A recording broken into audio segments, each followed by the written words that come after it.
আমরা রাজধানী রাজধানী এবং বিডব্লিউএফ নার্সিং কলেজে বিএসসি নার্সিং এবং ডিপ্লোমা নার্সিং দ্বিতীয় বর্ষের ছাত্রছাত্রীদের উদ্দেশ্যে আজকে আমরা আমাদের এই লেকচার। আজকে আমরা দ্বিতীয় বর্ষের মেডিকেল সার্জিক্যাল নার্সিং বিষয়ে একটা টপিক্স নিয়ে আলোচনা করব। দ্বিতীয় টপিক্সের নাম হলো চিকুনগুনিয়া। এই নামটা আমাদের সবার কাছে কমন। চিকুনগুনিয়া এটা আমাদের দেশে একটা মহামারী আকারে কিছুদিন আগে দেখা দিয়েছিল এবং এটা আমাদের দেশে প্রচুর লোক অসুস্থ হয়েছিল এবং মারা গিয়েছিল এবং একটা এপিডেমিক আকারে সারা দেশে ছড়িয়েছে। মানে প্রথমেই আমরা জানতে চাচ্ছি যে আমরা এই চিকুনগুনিয়াটা কী ধরনের ডিজিজ। আমরা জানি যে কমিউনিকেবল নন কমিউনিকেবল ডিজিজ, এই দুই ধরনের ডিজিজ আছে। বিশেষ করে এর ভিতরে এটা হলো কমিউনিকেবল ডিজিজ। নন কমিউনিকেবল ডিজিজগুলো যেগুলো আমরা একজনের কাছ থেকে আরেকজনের কাছে সাধারণত স্প্রেড হয় না, এবং কমিউনিকেবল ডিজিজগুলো একজনের কাছ থেকে আরেকজনের কাছে স্প্রেড হয়। এই চিকুনগুনিয়াটাও এটা একজনের কাছ থেকে আরেকজনের কাছে স্প্রেড হয়। তো আমরা একটু প্রথমেই দেখি হোয়াট ইজ চিকুনগুনিয়া। চিকুনগুনিয়াটা কি? তো আমরা চিকুনগুনিয়াটা এটা একটা এই চিকুনগুনিয়ার শব্দটা আসছে কিমাকন ল্যাঙ্গুয়েজ থেকে, এবং এর মিনিং হলো টু বিকাম কন্ট্রোল, অর্থাৎ যে কন্ট্রোল করা এবং কিভাবে কনভালশন, টুইস্টিং, লাফায়, যেটা জার্কিং এবং পেন কাজ হয়ে যায়। এই রোগটা হওয়ার পরে এই পেশেন্টের মেইন সিমটমের ভিতরে এইটা হয়, মানুষ কনভালশনের মতো অথবা সিজর এরকম একটা প্রবলেম দেখা দেয় এবং নর্মাল মানুষের অনেকটা নর্মাল সাইজ শেপটা পরিবর্তন হয়ে যায়। তাইলে আমরা একটা কথা বলতে পারি, এই চিকুনগুনিয়া এই শব্দটা আসছে আমার কিমাকন একটা ল্যাঙ্গুয়েজ, কিমাকন ভাষা থেকে এই শব্দটা আসছে। এই শব্দটার অর্থ হলো এই ধরনের রোগীটা যারা তাদের নর্মাল সাইজটা চেঞ্জ হয়ে যাবে, নর্মাল সাইজ শেপটা চেঞ্জ হবে এবং পেশেন্ট কনভালশন তার ভিতরে দেখা দেবে এবং সামটাইম ভাঁজ হয়ে যায়। যেমন আমরা দেখেছি অনেক বয়স্ক লম্বা মানুষ অনেক মৃত্যু হলে তারা কিন্তু ভাঁজ হয়ে যায়, ঠিক তেমনিভাবে এই কন্ডিশনটা হয়। এবং appearance of suffering with the joint pain, এবং পেশেন্ট জয়েন্ট পেইন থাকে, তার পিঠে ব্যথা, হাতে পায়ে পিঠে ব্যথা হবে। Chikungunya is transmitted to human through the bite of the infected mosquito, অর্থাৎ ইনফেক্টেড মশা, এই মশার কামড় থেকে সাধারণত চিকুনগুনিয়াটা হয়। এবং আর কি এটা কি ধরনের মশায় হতে পারে? সাধারণত দুই ধরনের, দুই প্রজাতির মশা থেকে, দুই প্রজাতির এডিস মশা থেকে হবে। একটা হলো এডিস স্পাইসি, একটা হলো আমরা দেখতে পাচ্ছি যে চিকুনগুনিয়া আমাদের দেশে যে এডিসটা মশা হয়, এটা এই এডিস স্পাইসিসের মশার ভিতর থেকে আমাদের বাংলাদেশে এই মশাটা, এই চিকুনগুনিয়াটা দেখা দেয়। আর বিভিন্ন জায়গায় অনেক রকমের স্পাইসিস আছে, অনেক রকমের প্রজাতি মশা আছে, কিন্তু আমাদের বাংলাদেশে বিশেষ করে দেখা গেছে এডিস প্রজাতি দুইটা ধরনের, একটা এডিস ইজিপ্টি আর একটা অ্যাজুটা। এই দুই ধরনের মশার কামড় থেকে আমাদের দেশে বিশেষ হয়। এবং চিকুনগুনিয়া যে viral infection caused by the chikungunya virus, this virus is transmitted through the bite of infected day night by female primary Aedes aegypti and Aedes albopictus. আমি যেটা বলেছিলাম, এই দুই প্রজাতির মশার দিনের বেলা কামড়ে আমাদের এই চিকুনগুনিয়াটা হয় এবং চিকুনগুনিয়ার লক্ষণগুলি এইভাবে দেখা যায়। এখন আমরা আরেকটা জিনিস দেখব যে চিকুনগুনিয়ার প্যাথোফিজিওলজি। এখন এই যে প্যাথোফিজিওলজি জিনিসটা কিন্তু আগে আমাদের সবাইকে পড়তে হতো না, বাট নাও এডে আমাদের নার্সিং কোর্সে এই প্যাথোফিজিওলজি যেটা সবাই অ্যাড করা আছে। বিশেষ করে যারা বিএসসি নার্সিং করেছে তারা সবাই পেয়েছে, যারা বিএসসি নার্সিং থেকে আগে ডিপ্লোমা করতো তারা কিন্তু এই প্যাথোফিজিওলজি পড়তো না। আসলে প্যাথোফিজিওলজিতে কীভাবে ডিজিজটা হয় আমাদের শরীরের ভিতরে কিভাবে অর্গানিজমটা ঢুকে ডিজিজটা প্রকাশ পায়, এই জিনিসটার গঠনটা, ডিজিজটা মাল্টিপ্লাই কিভাবে আমার শরীরের ভিতরে হয়, এই জিনিসটাই আসলে প্যাথোফিজিওলজি। তো আমরা একটু জাস্ট সংক্ষেপে প্যাথোফিজিওলজিটা দেখতে চাচ্ছি। Chikungunya virus is transmitted into different cycles. এটা দুই ধরনের সাইকেলের মাধ্যমে এই প্যাথোফিজিওলজিটা অর্থাৎ এই চিকুনগুনিয়া ভাইরাসটা স্প্রেড হয়। খুব সুন্দর জিনিস, একটা মজার জিনিস, আপনারা একবার শুনলেই আমার মনে হয় কোনোদিন বলার কথা না। এই দুই ধরনের দুইটা সাইকেলে হয়, একটা হচ্ছে আরবান সাইকেল আর একটা হলো সিলভেটিক cycle.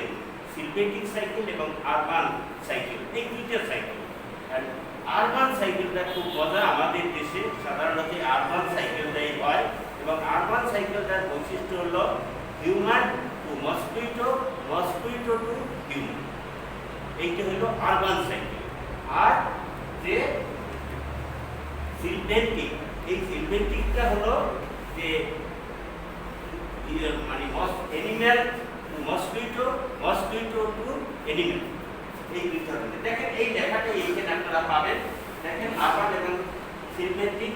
Urban cycle refer to the transmission from human to mosquito to human.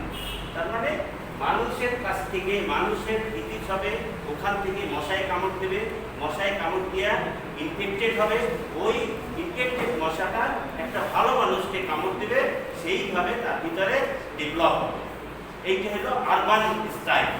আর একটা যেটা বলছি আমরা সিলভেটিক, এইটা হলো যে এটা কি করবে, এনিমেল জীব জন্তুকে মশায় কামড় দেবে, এরপরে ওই মশাটা ইনফেক্টেড হবে, ওই মশাটা আবার মানুষকে কামড় দেবে, সেই মানুষটা ইনফেক্টেড হবে। বোঝা গেছে? প্যাথোফিজিওলজিটা ঠিক তেমনি এই জিনিসটাই দেখা, আর কিছু নাই এখানে।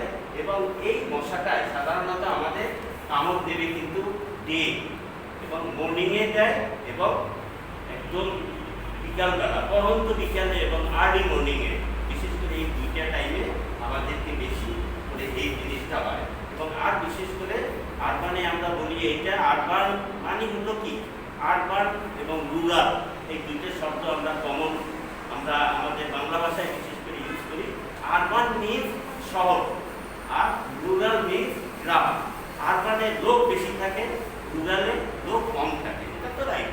এখন এই কারণে সাধারণত আমরা বলি যে রুরাল আরবান স্টাইল, আরবান স্টাইলে আমাদের এই ডিজিজ হয়, যেখানে ঘনবসতি, সেই ঘনবসতির ভিতর থেকে এই স্প্রেড এইটা হয়। আর কিভাবে হয় দেখি আমরা, এই চিকুনগুনিয়া ট্রান্সমিটেড যা আমরা ওই দুইটা জিনিসই আলোচনা করেছি, কিভাবে ট্রান্সমিটেড হয়। The virus is transmitted from human two human by the bites of infected female mosquitoes. Most commonly in the mosquito involved are Aedes aegypti and Aedes albopicus. এই আমি যে দুইটা বললাম, দুই স্পাইসি, আর বেশি হয়। Two species which can also transmit other mosquito-borne virus including the dengue. এবং এই প্রজাতির মশা আবার কামড়ে অনেক সময় কিন্তু ডেঙ্গু ফিভারটা হয়। যাই হোক, this mosquito can be found right throughout the day night, যেটা বলছি ডে নাইট, অর্থাৎ দিনের আলোতে এই মশাটা কামড় দেয়। আর একটা বলেছিলাম যে দেয়ার মে বি অর্থাৎ চোষা অসুস্থ মানুষদের of activity in the early morning, এবং খুব আর্লি মর্নিংয়ে, খুব সকালে, আর লেট আফটারনুন এবং লেট আফটারনুন, তার মানে পরন্ত বিকালে, এই দুইটা টাইমে বেশি হয়। After the bite of the infected mosquito, onset of the illness occurs usually between 4 to 8 days. 4 থেকে 8 দিনের ভিতরে এই মশাটা কামড় দেওয়ার পরে সে অসুস্থ হবে, এবং এটা এভারেজ রেঞ্জ হলো 2 থেকে 12 দিন। 12 দিনের মধ্যে ইনফেক্টেড হয়, যেটাকে আমরা বলি সাধারণত আমাদের মেডিকেল ভাষায় ইনকিউবেশন পিরিয়ড। এটা জার্ম আমাদের শরীরের ভিতরে আসার পরে অনসেট, এই ডিজিজটা প্রকাশ পেতে আমাদের 2 থেকে 12 দিন সময়ও লাগতে পারে। আর কি কিছু সাইন সিমটম আমরা দেখি, এই কমন সাইন সিমটমগুলো আমরা পাবো যে এই ডিজিজ হওয়ার পরে chikungunya, the signal symptoms of chikungunya including high fever, তার টেম্পারেচারটা অনেক বেশি থাকবে, তারপরে severe severe muscle and joint pain, তার মাসেল এবং জয়েন্টে পেইন থাকবে, সিভিয়ার হেডেক থাকবে, মাথা ব্যথা থাকবে প্রচণ্ড, নরসিয়ে থাকবে, ভমিটিং থাকবে, র্যাশ অন দ্য স্কিন এবং তার র্যাশ তার স্কিনে শরীরের চামড়ায় দেখা যাবে র্যাশ, দানা দানা দানা দেখা যাবে, enlarge painful line lymph node in the নেকের ঘাড়ে দেখা যাবে তার লিম্ফ নোডটা ফুলে যাবে। আর কি হতে পারে, শর্ট হতে পারে painful abdominal cramp, abdominal cramp পেটের ভিতরে তার কামড় দেওয়া, ব্যথা উঁচুর দেওয়া, ব্যথা কামড় পেটের ভিতরে হঠাৎ করে কামড় দিচ্ছে এইরকম একটা মনে হবে। তারপরে কোর ফিঙ্গার্স পায়ের এবং হাতের আঙুলগুলো ঠান্ডা হয়ে যাবে, ডিজিনেস হবে, কনস্টিপেশন হবে। এই লক্ষণগুলো বিশেষ করে আমরা চিকুনগুনিয়া বলে দেখতে পাবো। আমি এখানে ছবির মাধ্যমে অনেকটা চিকুনগুনিয়ার সিমটমটা আমরা দেখতে পাচ্ছি, যেমন আদার সিমটম, কী কী সিমটম পাবো যেগুলো আমি কথা বলেছি এইগুলো একটু দেখাচ্ছি। আমরা র্যাশ পাবো, হেডেক পাবো, তারপরে মাসেল পেইন পাবো, তারপরে নরসিয়া পাবো, ফেটিক অবসাদ, এই প্রবলেমগুলো আমরা পেতে পারি। আর কি হতে পারে, ডায়াগনোসিস, সাধারণত আমরা ডায়াগনোসিস একটা চিকুনগুনিয়া পেশেন্টের আমাদের এই ডায়াগনোসিসগুলো আমরা করে থাকি সাধারণত। হ্যাঁ, সেখানে method can be used to for diagnosis, যেমন physical examination of taking history, আমরা পেশেন্টের কাছ থেকে হিস্ট্রি নিতে পারি, সে কোথায় কামড় দিচ্ছে বা কীভাবে আপনি কখনো মশা ছাড়া ঘুমাইছেন কিনা, আপনার কীরকম মনে হয় কিনা, কোথায় গেছিলেন, হ্যাঁ এইরকম একটা আমরা ডাউট করতে পারি, তার কাছে হিস্ট্রি নিতে পারি। আর কি তার ফিজিক্যাল গায়ে কোনো র্যাশ আছে কিনা, তারপরে এইসব লক্ষণ, কোন জয়েন্ট ব্যথা, জয়েন্টে ব্যথা, এইরকম ফিজিক্যাল এক্সামিনেশন করতে পারি। আর কি, আর বিশেষ করে সাধারণত আমরা দুই ধরনের ইনভেস্টিগেশন করি, একটা হলো ভাইরোলজি, একটা সিরোলজি। সিরোলজিক্যাল টেস্টের ভিতরে এলিসা টেস্টটা করি আমরা বিশেষ করে। এলিসা টেস্টটার নামটা হয়তো সবাই শুনেছেন, সেটা অনেকটা রোগী আমরা কনফার্ম ডায়াগনোসিস করে থাকি, সেই কনফার্ম ডায়াগনোসিস এলিসা টেস্ট। হ্যাঁ, এলিসা টেস্টটা এলিসা এনজাইম নেই, তারপরে ইমিউনোসার্ভেন্ট অ্যাসে, যেটা আমরা এলিসা টেস্ট করে থাকি। বিশেষ করে এইচআইভি/এইডসের জন্য আমরা এই এলিসা টেস্টটা একদম মাস্ট কনফার্ম করে দিই। ওকে, তাইলে এইটা করে থাকি। আর কি ভাইরোলজির ভিতরে আমরা আরটি-পিসিআর টেস্ট এইটা করে থাকি। RT PCR test reverse transcriptase and polymerase chain reaction. এই আরটি এবং পিসিআর এই টেস্টটা আমরা ভাইরোলজির ভিতর দিয়ে করেছি। আমার মনে হয় অনেক হয়ে গেছে, আর খুব ভালো লাগছে না মনে হয়। আর ট্রিটমেন্টের ভিতরে আমরা there is specific treatment for chikungunya. আমরা চিকুনগুনিয়া পেশেন্টের জন্য নির্দিষ্ট কোনো ট্রিটমেন্ট নেই, only for symptomatic treatment use করতে হয়। লক্ষণ দেখে, যেমন মাথা ব্যথার ওষুধ, আমার জ্বরের ওষুধ, এইভাবে জাস্ট আমাকে মেডিসিন ইউজ করতে হবে এবং আমার সাফিসিয়েন্ট ফুড অ্যাডভাইস করতে হবে, রেস্ট দিতে হবে। তারপরে একদিন যদি ব্যথা হয় তখন আমরা সাধারণত আইবুপ্রোফেন এবং প্যারাসিটামল, এই দুটো গ্রুপের বেশি ইউজ করে থাকি। ব্যথা কমানোর জন্য আইবুপ্রোফেন এবং টেম্পারেচার ফিভারের জন্য আমরা সাধারণত প্যারাসিটামল, এই দুইটা মেডিসিন আমরা সিমটোমেটিক ট্রিটমেন্ট ইউজ করে থাকি। ওকে, নার্সিং ম্যানেজমেন্ট আমরা প্রায় শেষ দিকে চলে আসছি। হ্যাঁ, আমরা bed rest, patient nursing bed রেস্টটা দিয়ে থাকবে। এইখানে আমি একটা কথা, যদিও ছাত্রীদের জন্য, ছাত্রছাত্রীদের জন্য বলবো, আপনাদের তো দরকার নাই। বিশেষ করে রেস্ট আমরা অনেক ধরনের রেস্ট নিয়ে থাকি নার্সিং। হ্যাঁ, complete rest, absolute rest, bed rest, absolute rest, complete rest, bed rest, তিনটা ধরনের কিন্তু রয়েছে। Honour rest, but absolute rest when patient all daily activity done on the bed, this is the absolute। সে বিছানা থেকে, বিশেষ করে আমরা হার্ট কেস যেসব, এদেরকে আমরা অ্যাবসোলিউট বেড রেস্ট দিয়ে থাকি। কমপ্লিট বেড রেস্টে বিছানায় থাকবে, বিছানায় রেস্ট নেবে, but daily activity, urinal, bed pan, এগুলোর জন্য সে বাইরে যেতে পারে। এইটা হলো কমপ্লিট। আর যেটা রেস্ট, এটা বিছানায় সবসময় থাকতে একটু চেষ্টা করা সাধারণত। যাই হোক, এরকম বেড রেস্ট আমরা নিতে পারি। তারপর রেকর্ড ভাইটাল সাইন, পেশেন্টের টেম্পারেচারটা কেমন উঠলো, পালস কত, টেম্পারেচার কত, এই জিনিসটা আমরা করবো। তার measure the level of pain, পেইনের লেভেল, আসলে পেইনের লেভেল থাকে অনেকগুলো। যেমন আমরা পেইনকে কীভাবে মাপবো, মাইপেই একটা লেভেল করবো, আসলে এটা কি সম্ভব পেইন মাপা? আর you it is possible? Yes, ওই নট থিংস। এই আরো 5টা আঙ্গুল দিয়ে আমি পেইন মেজারমেন্ট করবো। This is the 5 finger, it is the very severe pain, I am not tolerate. This is the পেইনটা আছে কিন্তু সহ্য করা যায়, খুব কষ্ট করে এটা সহ্য করতে পারি, এটা সহজ যায়, এইটা আরেকটু কম, এইটা অল্প অল্প ব্যথা। এখন যদি বলি আপনার ব্যথাটা কোথায়, যদি এই কোনটা জায়গায়, তাহলে আমি মনে করবো সিভিয়ার ব্যথা, বাট সহ্য করার মতো ব্যথা আছে, অনেক ব্যথা।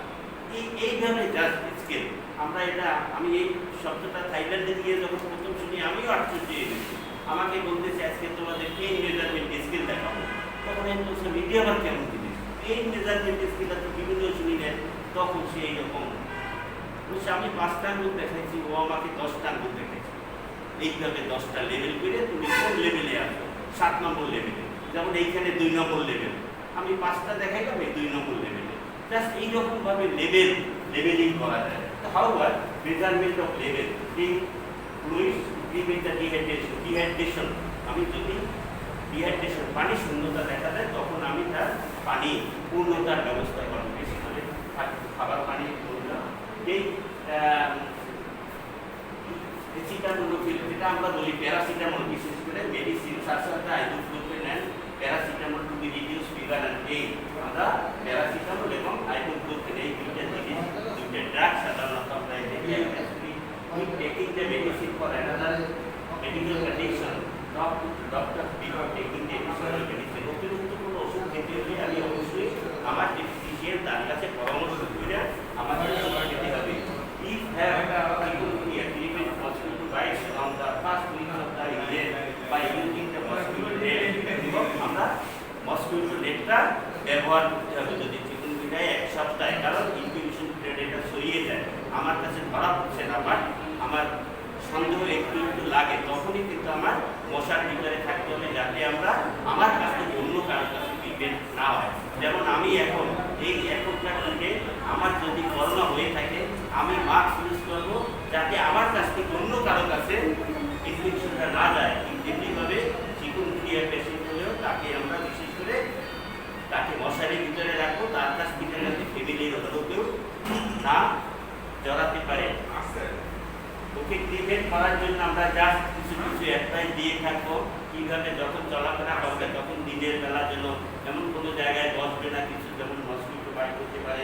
তারপরে ওয়্যারটা আমরা কিছু এমন জামা কাপড় পরবো যেগুলো দিয়ে মশায় ইজিলি কামড় দিতে না পারে, এইরকম কিছু কিছু জিনিস আছে।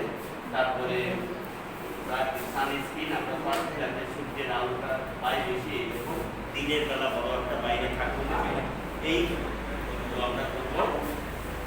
কমপ্লিকেশন আছে অনেক, complication of chikungunya neurological imbalance হতে পারে, নিউরোলজিক্যাল তার নার্ভের অনেক প্রবলেম হতে পারে, সিভিয়ার হতে পারে, যেটাকে আগেই বললাম কনভালশন হওয়া এরকম হতে পারে।